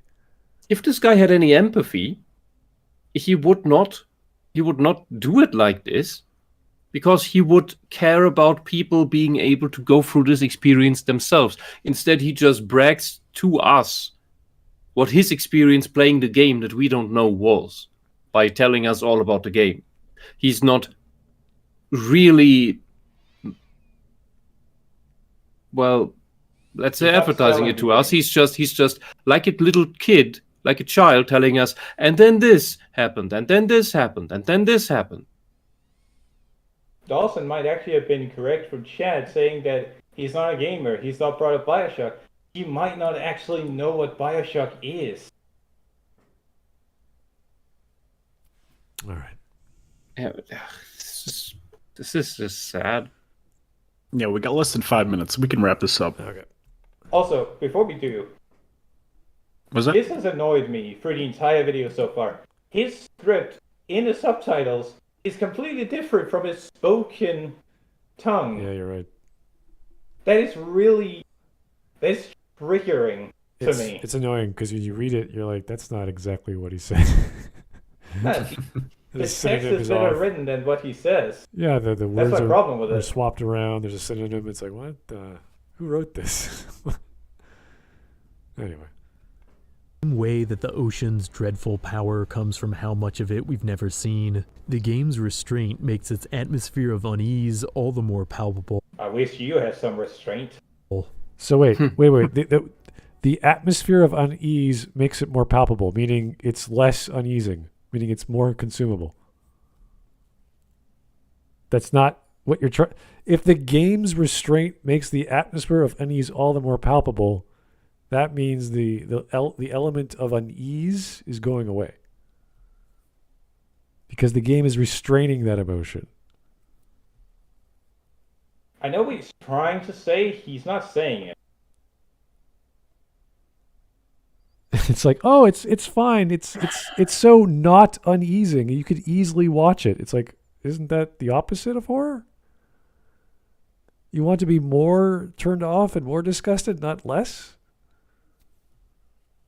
It's a strange way of putting it. Unless I'm hearing this sentence wrong, I am upset because he's just spoiling different games instead of saying the one obvious thing.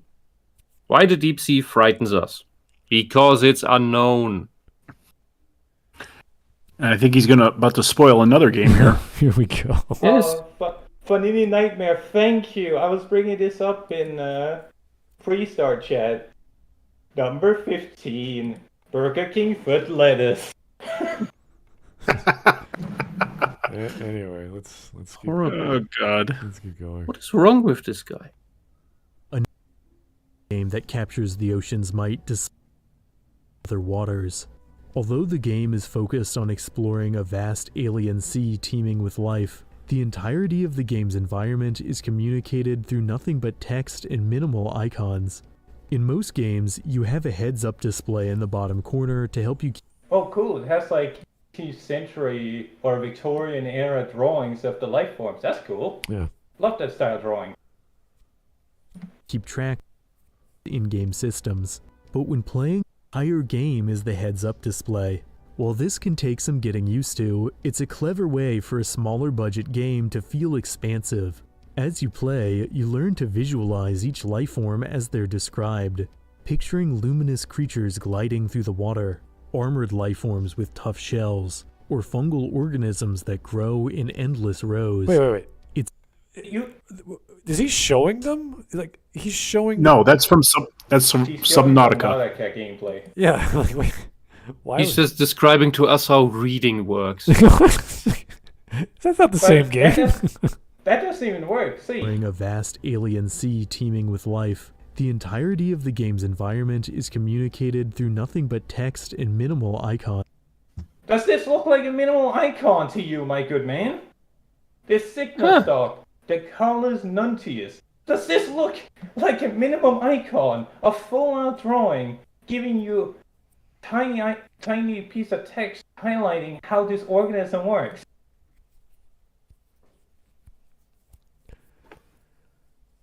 This is called a depiction. You don't need to imagine what it looks like. It shows you what it looks like. Yeah, it's basically a glossary. I can't tell what the due to the resolution what the tab reads Right. Oh, that's because besides it's the point. observations, behavior, theories, and this one I can't read right now. Well, the idea is that because the minimalist approach to gameplay is one part of the game, and this is like a codex of the life forms or whatever, so you don't need this. Yeah, but if it has a sketch in it, and this is the tab that always shows the sketches of the creatures, Right. then yeah, that's not an icon. Okay. This guy doesn't know what words mean. My point really is that he's selling the game on a false premise, saying that the game lets you imagine for reading the descriptions of. No, it shows you. It shows you a sketch and but- explains what it does. Yeah, the words he used are the game's environment is communicated through nothing but text and minimal icons. Sir, this is a drawing.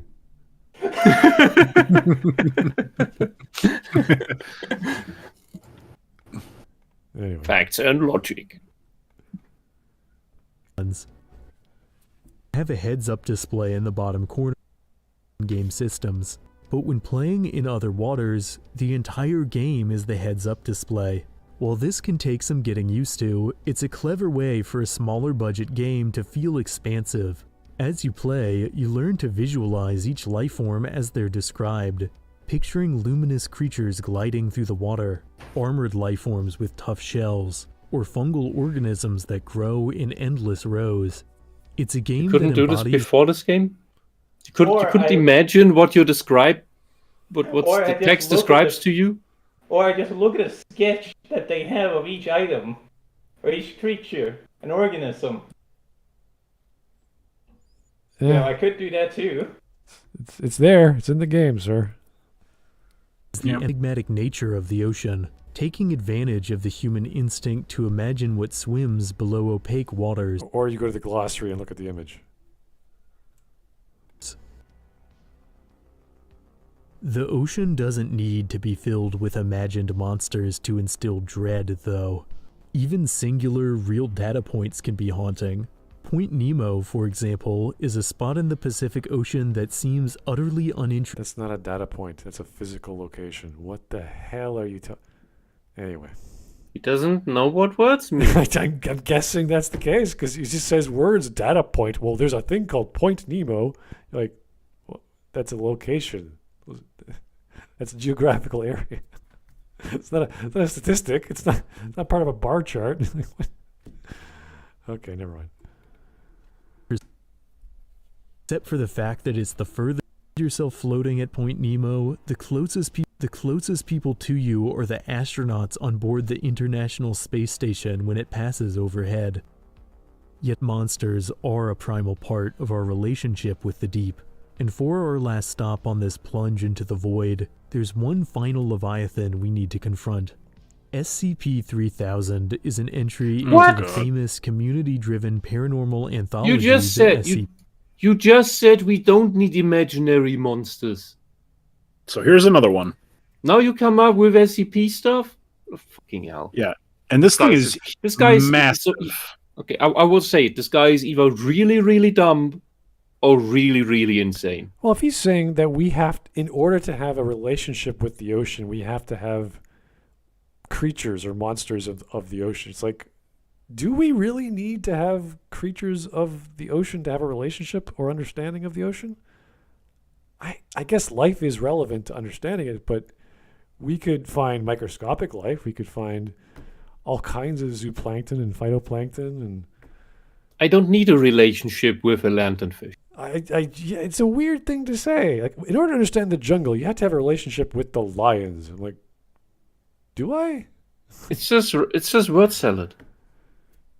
It's strange. It's a strange... Like, maybe it's true in some regard, but it's like, maybe I'm a gorilla researcher. Why would I care about lions? Like, what is that? Like, what? It's a weird thing to say. Anyway. The SCP is perhaps the ultimate personification of the sea monster archetype. SCP-3000 is, in the simplest terms, a giant eel measuring over 850 kilometers, or 500 miles in length, located somewhere in the Indian Ocean. It also secretes a substance that causes amnesia and mental shutdown, although just seeing such a large creature could cause anyone to lose their mind. Also, SCP-3000 is smaller than the older, bigger SCP in the sea called Leviathan. Leviathan is so big, it moving around, like just moving, and taking a breath created the bloop. It's the size of several countries. It is giving personification of the fears of the deep to fucking SCP-3000, with the fear of losing memory.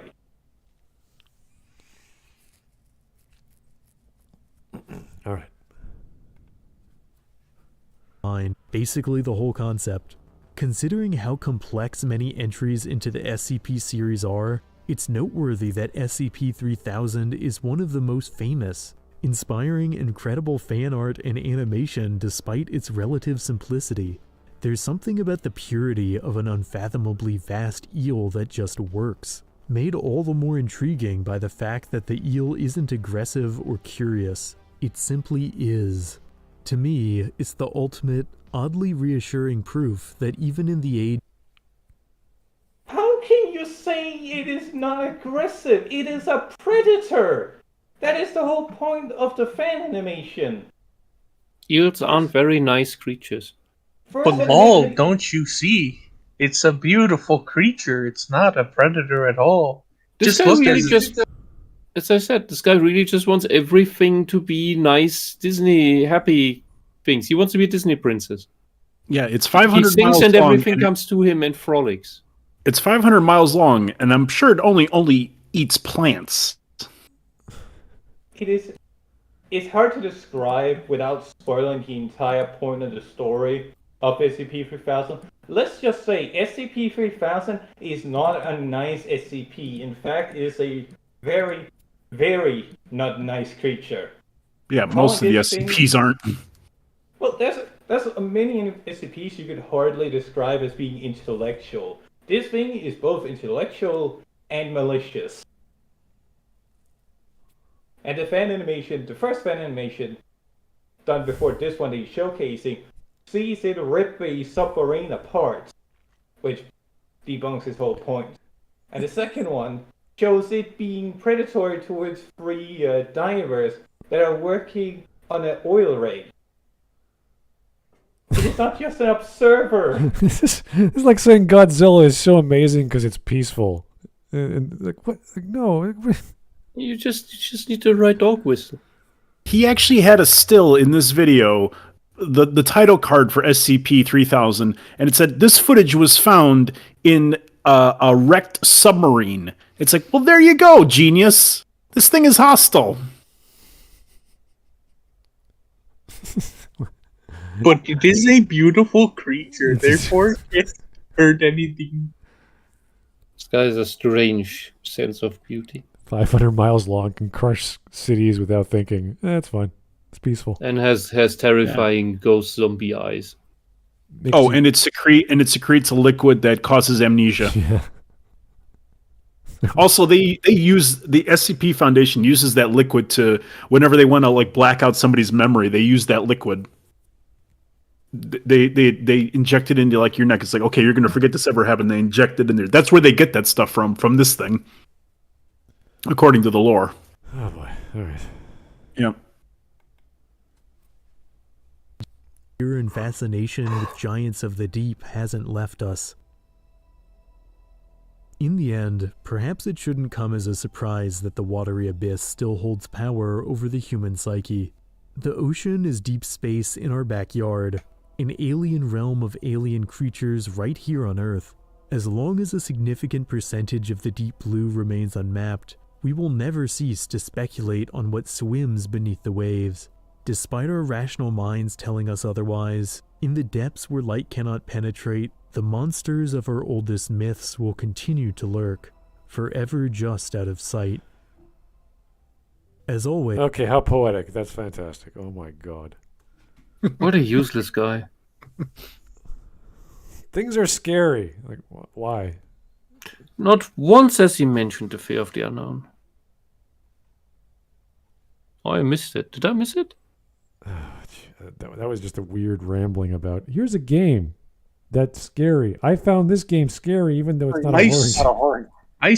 Here, you see this game? It's terrifying. Let me spoil it so it's no longer terrifying to you. No, Wisp. The only time he mentioned Fear of the Unknown was in Iron Lung, where he said that the game was so spooky he didn't play through it. he just stopped halfway through. Yeah, that's the only one he didn't spoil completely. No, you just get it. No, you just waits till the end of the video, and then you just get like brief glimpse of what happens at the end. I love Yeah, this.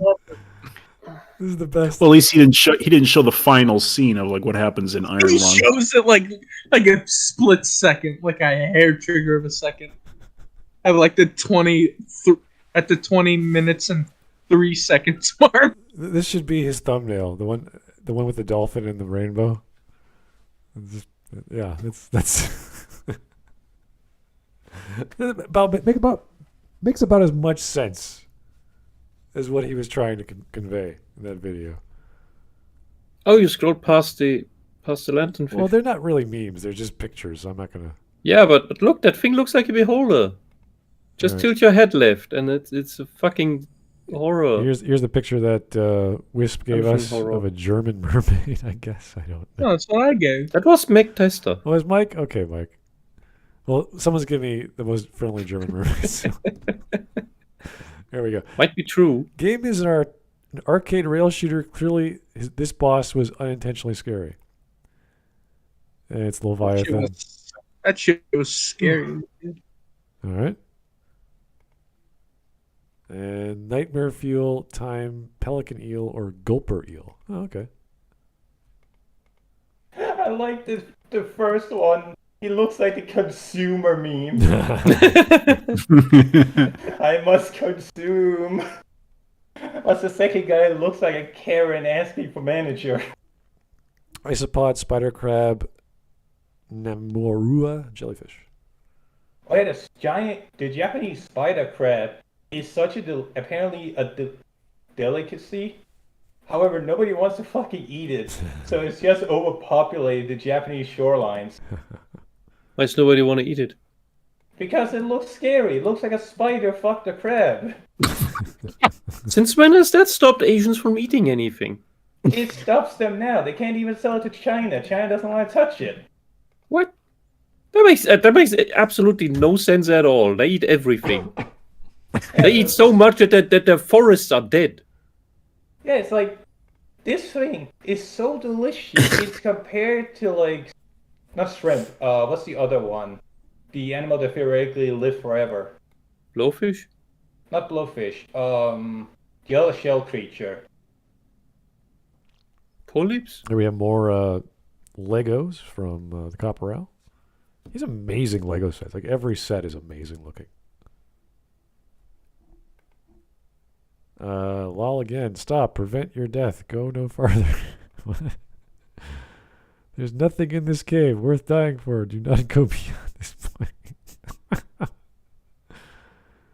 Oh dear. Lobsters. I was thinking of a lobster. Like, it's compared to lobster in terms of taste, but nobody wants to touch it because, ew, scary.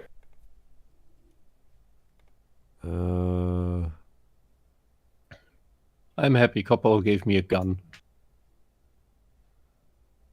Not sure what we're looking at, but it's some sort of game, I assume. Fixed version. The protagonist thinks the monster is an angel. Who the spoilers a game like that? I just sat down. Agnoise. Nice. Yeah. Jojo. Here we go, Joestar. Next you'll say I was only pretending to be retarded. He has that voice where I think he's just not smart enough to realize he's saying dumb crap. Mm-hmm. Yes, nothing but text and an icon. Except for the in-depth depiction of a stock-like life form with in-depth notes on its biology that makes my Victorian mind quite proud. Oh boy, who is that? Lol, okay. This is the front of What's the statue? That is... What the hell is that? I forgot its number, SCP. Yeah, the peanut. Oh. That's what it's called. I think they call it in universe the peanut because it looks like a peanut. No, it's the Yeah, statue. or the statue. The statue. Yeah. Snap your neck if you lose staring to it.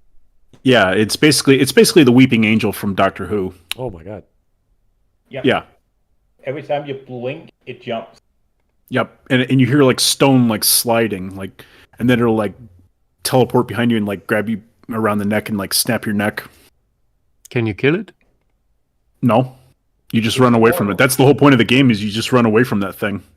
Oh, no, And you have to in constantly be in universe, they can quote unquote disable it as it goes inert after sufficient damage to it, but they not found a way to kill it. Yeah, which is the case for a lot of SCPs. Like the Immortal Lizard, which does a similar thing. The thing just hates humanity. Oh yeah, that thing's awesome. That thing just every time it escapes, it slaughters like a couple hundred people before they catch it again. Here's a super chat from Legacy. The water is affecting my mind. Mental damage. Yeah, well. How did humanity survive until the point where the SCP Foundation could come into existence? Who knows? There are several extended explorations of pre-modern SCP foundations like aliens and whatnot. Tries to explain that. Yeah. Well, this guy's Like getting alternate universes and stuff like that. this fellow's getting lots of views. He clearly knows his audience, and I just wish he had like a smidgen more intelligence to, actually tell his story with the topic at hand, as opposed to his ramblings on, I played this game and this happens, I played that game, and here's an imagination that could scare you, and here's an idea that's real, and this is. Can you summarize? I still can't get over he tried to state that the game that has a dedicated art book only communicates through text and small icons, whilst giving you full renders of biology. I could understand if the game designers or developers weren't artists. They were just, let's make a cool game with icons. But they clearly put art in their game. So it's odd, to say the least, that he would... I don't even know if he played that game. Like, maybe he's just reading reviews on Steam and capturing video footage and putting it in his video. Strange. Anyway, we went through the whole video, amazingly, because we were so impressed with what this guy is trying to say in the worst conceivable possible way in relation to the topic. It was kind of fun to watch. It was like, wow, this guy's really bad at this. Wow, this is I like how at first we were like, I wonder why this video was suggested to us, and then like halfway through the video we're like, this guy's a fucking idiot. Yeah, I stand corrected. Thank you, whoever sent this in. This is like the deep ocean. It gets worse the deeper you go. Yeah, I think we could watch more of this guy's videos in the past and see if, because he has some Pokemon videos. I think some people were getting excited. And God. they're kind of funny if you're going to talk about fictional worlds and speculate on how that works logically, which is silly. But maybe not those, but maybe we'll watch some other ones of his that you guys could vote on and recommend, because I don't want to go through his library entirely just to figure one out. But yeah, no, I'm up for watching another one of his videos. They weren't incorrigible, let's just say. They were just enough for us to be like, that's retarded, let's keep watching. As opposed to, that's retarded, I'm going to hurt myself now. So, yeah. It's a tolerable form of crazy. Such a thin line there. Yeah, I know. It's Oh my god. I've seen worse. Funny nightmares. The last thing you want in your underwater video game is scary creatures that can eat you alive. But as it turns out, that may just be what you get. Oh god. all right. I have to say, this video was very fun. I didn't think it'd actually be as fun as it was, despite how angry I got at him for spoiling games nobody's ever heard of. Yeah. He has a very limited view of these experiences. And I wish he had a buddy of his who was like a film buff or a video game buff, just to fill in the blanks. To say like, hey, horror movies are important because of the fear of the unknown and everything stems from that. And childhood trauma, blah, blah, blah. It's like, oh, wow. Or to stop him from spoiling the games. That would be perhaps the easiest thing. Yeah. The fastest thing to do.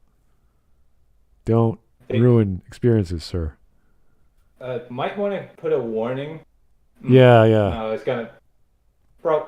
just something to give the viewer a heads up on, oh, these are games we're going to be covering. If you don't want to be spoiled, please go check them out.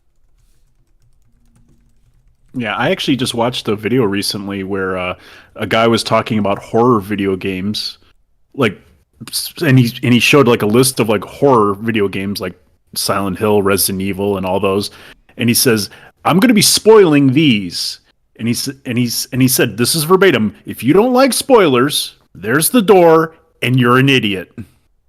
Mm-hmm. And I'm like, okay, why would I want to watch the rest of this video then? All right, guys. Well, that was a great video for me. I don't know about you. Thank you so much for recommending it and voting on it. And keep the suggestions coming. I see nothing wrong with covering this guy again. And we'll talk to you guys real soon. So thanks for a wonderful Sunday, guys. Have yourself a good one. See you. Bye. Until next. Right.